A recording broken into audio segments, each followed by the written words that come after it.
Bismillahirrahmanirrahim. Assalamualaikum warahmatullahi wabarakatuh. Salam Om Swastiastu, Namo Buddhaya, salam kebajikan, salam sejahtera bagi kita semua. Yang terhormat Ibu Insinyur Karyani MM, selaku dosen pengampu mata kuliah kepemimpinan. Sebelumnya perkenalkan, nama saya Muhammad Aditya Putra. Saya di sini akan memaparkan materi yang berjudul Teori Kontingensi Kepemimpinan yang Efektif atau Kontingensi Theory of Effective Leadership. Mungkin langsung saja untuk pemaparannya. Untuk materi yang pertama itu berjudul Pengertian Teori Kontingensi Kepemimpinan yang Efektif. Baik, mungkin di sini saya akan langsung memaparkan materi yang pertama yang berjudul Pengertian Teori Kontingensi Kepemimpinan yang Efektif. Nah, pengertian di sini ada 4. Yang pertama itu menurut Fiedler pada tahun 1960. Nah, teori kontingensi menurut Fiedler itu kinerja kelompok yang bergantung pada sistem motivasional pemimpin dan sejauh mana pemimpin memiliki kendali dan pengaruh dalam situasi tertentu, atau disebut juga keberpihakan situasional. Kemudian yang kedua ada menurut Robert J. House.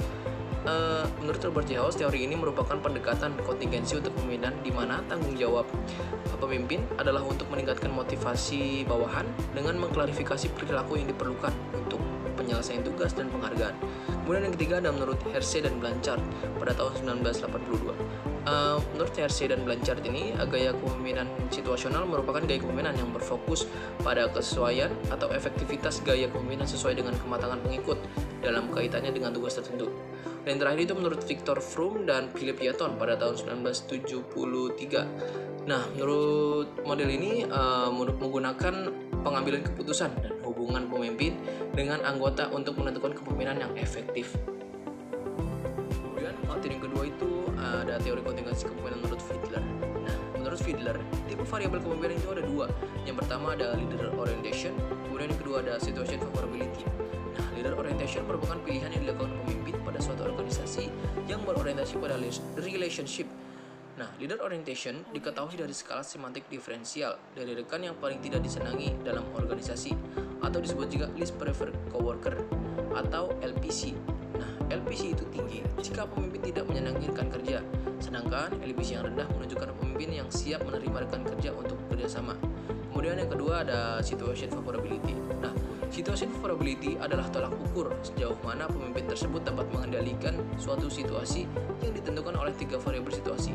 Nah, 3 aspek situasi yang dipertimbangkan meliputi yang pertama ada hubungan pemimpin anggota. Hubungan di mana pemimpin memiliki dukungan dari dan kesetiaan dari para bawahan. Pemimpin mempengaruhi kelompok dan kondisi di mana dia dapat melakukan begitu. Seorang pemimpin yang dapat diterima oleh anggota kelompok adalah dalam situasi yang lebih menguntungkan daripada orang yang tidak. Kemudian yang kedua ada kekuasaan posisi. Nah, kekuasaan posisi adalah batasan di mana pemimpin memiliki kewenangan untuk mengevaluasi kinerja bawahan dan memberikan penghargaan serta hukuman kepada para bawahan. Kemudian yang terakhir ada struktur tugas. Struktur tugas merupakan standar prosedur operasi untuk menyelesaikan tugas, sebuah gambaran rinci dari produk atau jasa yang telah jadi, dan indikator objektif mengenai seberapa baiknya tugas itu dilaksanakan. Selanjutnya untuk pengertian yang ketiga itu berjudul Teori Kontingensi Kepemimpinan menurut Hersey dan Blanchard. Nah, menurut Hersey dan Blanchard, keterampilan kepemimpinan situasional itu ada 3. Yang pertama ada keterampilan analitis. Keterampilan analitis merupakan keterampilan yang harus dimiliki oleh seorang pemimpin dalam melakukan evaluasi atau penilaian kinerja bawahan. Kinerja bawahan semakin baik atau semakin buruk dibandingkan kinerja yang sebelumnya. Jadi kalau kinerja sedang menurun, maka seorang manajer harus mampu memberikan dorongan atau motivasi yang tepat agar mereka dapat melaksanakan tugas dengan baik. Kemudian yang kedua, keterampilan fleksibilitas. Keterampilan ini merupakan keterampilan yang harus dimiliki oleh seorang pemimpin dalam menerapkan gaya kepemimpinan directing. Nah, perkembangan energi menunjukkan bahwa semangat kerja karyawan menjadi semakin baik, rasa tanggung jawab mulai tumbuh, dan mereka dapat bekerja secara mandiri sehingga dapat diterapkan gaya kepemimpinan delegating. Kemudian yang terakhir ada keterampilan komunikasi. Nah, keterampilan komunikasi ini harus dimiliki oleh seorang pemimpin untuk menyampaikan ide atau gagasan kepada karyawan atau bawahannya dengan jelas dan sehingga mudah dipahami dengan baik oleh karyawan tersebut. Untuk materi yang selanjutnya itu berjudul teori Path-Goal atau teori menurut Robert J. House. Nah, gaya kepemimpinan menurut teori ini ada 4. Yang pertama itu ada directive leadership. Nah, directive leadership itu merupakan kepemimpinan yang membimbing atau mengarahkan. Nah, di sini itu pemimpin harus memberikan bimbingan atau arahan secara spesifik kepada bawahannya tentang cara menyelesaikan tugas, termasuk di dalamnya aspek perencanaan, organisasi, koordinasi, dan pengawasan. Kemudian yang kedua ada supportive leadership. Nah, di sini tuh pemimpin harus memperlakukan semua bawahan sama dan menunjukkan tentang keberadaan mereka, status dan kebutuhan pribadi sebagai usaha untuk mengembangkan hubungan interpersonal. Kemudian yang ketiga ada participasive leadership. Nah, participasive leadership ini merupakan kepemimpinan yang berpartisipasif. Nah, pemimpin itu harus berkonsultasi dengan bawahan dan menggunakan saran-saran dan ide mereka sebelum mengambil suatu keputusan. Kemudian yang terakhir ada achievement oriented leadership. Nah, achievement oriented leadership ini merupakan kepemimpinan yang mengharapkan prestasi pada bawahannya. Jadi pemimpin itu menetapkan tujuan yang menantang dan mengharapkan bawahan untuk berprestasi semaksimal mungkin, serta terus-menerus mencari pengembangan prestasi dalam proses pencapaian tujuan tersebut. Untuk materi selanjutnya itu berjudul teori pengambilan keputusan atau teori contingency from Newton. Nah, menurut From Newton itu gaya kepemimpinan itu dibagi menjadi 5. Yang pertama ada pemimpin autokratis, kemudian ada pemimpin autokratis yang kedua, kemudian ada pemimpin konsultatif, kemudian ada pemimpin konsultatif yang kedua, kemudian yang kelima ada pemimpin kolaboratif. Nah, pemimpin autokratis yang pertama itu pemimpin yang membuat keputusan secara mandiri dan tidak berkonsultasi dengan orang lain sebelum melakukannya. Kemudian pemimpin autokratis yang kedua itu membuat keputusan secara mandiri tetapi secara pasif berkonsultasi dengan anggota tim untuk mengumpulkan informasi sebelum melakukannya.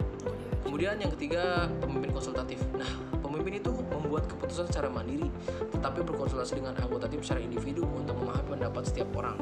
Kemudian pemimpin konsultatif yang kedua yaitu pemimpin membuat keputusan secara mandiri tetapi sering berkonsultasi dengan anggota tim, mungkin melalui diskusi kelompok untuk mengumpulkan saran. Kemudian yang terakhir itu adalah pemimpin kolaboratif. Nah, pemimpin kolaboratif ini membuat keputusan melalui proses kepemimpinan demokratis, seringkali mengadakan diskusi kelompok untuk membahas saran sebelum memberikan suara untuk keputusan akhir. Nah, untuk materi yang selanjutnya itu mengapa teori kontingensi kepemimpinan ini penting.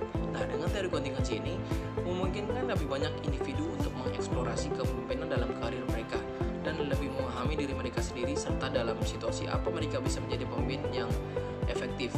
Kemudian teori ini juga penting bagi para pemimpin untuk memahami bahwa hanya karena mereka tidak melihat hasil yang diinginkan dalam situasi tertentu tidak berarti mereka tidak dapat membangun keterampilan untuk berhasil.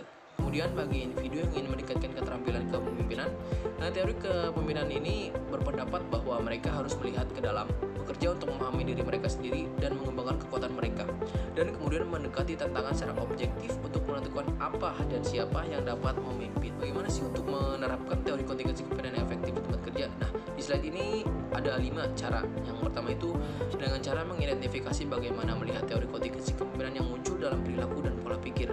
Kemudian cari tahu gaya kepemimpinan apa yang dapat dimanfaatkan untuk situasi tertentu. Yang ketiga, identifikasi hasil yang ideal serta keterampilan apa yang dibutuhkan untuk mencapai hasil tersebut. Kemudian yang keempat, bekerja dengan pelatih atau coach untuk tumbuh dan berkembang. Kemudian yang terakhir untuk berkomitmen untuk tumbuh dan belajar. Nah, di sini saya mengambil studi kasus pada PT Putra Karela Group. PT Putra Karela Group merupakan perusahaan keluarga yang bergerak di sektor retail, sumber daya energi, pertanian, peternakan, dan perikanan. PT Putra Karela Group menghadapi persaingan yang sangat ketat, baik dengan sesama perusahaan swasta, badan usaha milik daerah, badan usaha milik desa, maupun badan usaha milik negara. Nah, kemudian masalah yang terjadi itu pada PT Putra Karela Group menunjukkan kurang adanya saling membantu antar karyawan karena karyawan fokus pada pekerjaannya masing-masing. Terlihat dari beberapa karyawan tidak aktif membantu karyawan yang lainnya ketika pekerjaan mereka sudah selesai. Masih kurang inisiatif untuk saling membantu dalam menyelesaikan pekerjaan. Namun, ketika pemimpin turun ke lapangan, para karyawan menunjukkan hal yang berbeda. Mereka terlihat kompak dalam bekerja dan menyelesaikan pekerjaan. Jadi, masalah di sini itu menunjukkan bahwa mereka itu pencitraan. Di sini ada solusi dari masalah tersebut. Yang pertama itu sebagai pimpinan dari PT Putra Karela Group bisa menggunakan gaya kepemimpinan situasional untuk lebih mengorganisir tindakan dilakukan pada bawahan yang ada di perusahaan tersebut. Kemudian yang kedua, karyawan sebagai bawahan kadang kurang mampu melaksanakan pekerjaannya, namun mereka memiliki kemauan untuk melaksanakan. Oleh karena itu, pemimpin di sini sebagai atasan harus memberikan pengarahan dan dukungan yang kuat sehingga bawahan merasa yakin dan mampu melaksanakan pekerjaan mereka. Seperti pada teori 4 goal dengan gaya kepemimpinan supportive leadership dan directive leadership. Nah, kemudian solusi yang ketiga itu Pemimpin sebagai pemegang keputusan harus melibatkan karyawan sehingga ada perasaan karyawan yang turut andil dalam pengambilan keputusan perusahaan, seperti pada teori kontingensi from Newton yang melibatkan karyawan dalam pengambilan keputusan. Nah, keterkaitan dengan teori yang sebelumnya saya jelaskan, berdasarkan studi kasus di atas, maka keterkaitan dengan teori yang sebelumnya yaitu dengan teori kontingensi Patkul karena berhubungan dengan supportive leadership dan directive leadership, serta dengan teori kontingensi from Newton atau pengambilan keputusan. Nah, berhubungan dengan supportive leadership karena pemimpin pada perusahaan tersebut harus memberikan pengarahan dan dukungan kuat kepada karyawan agar yakin dan mampu melaksanakan pekerjaannya. Kemudian yang berhubungan dengan teori from Newton, pemimpin perusahaan tersebut harus melibatkan karyawan dalam mengambil keputusan. Mungkin itu saja yang dapat saya sampaikan. Sebelum saya akhiri, di sini ada quotes dari Buster Moon yang berbunyi, saat kita berada di bawah hanya ada satu jalan, yaitu ke atas. Mungkin itu saja. Mohon maaf apabila ada kesalahan kata. Terima kasih kepada yang sudah menonton. Saya akhiri. Wassalamualaikum warahmatullahi wabarakatuh.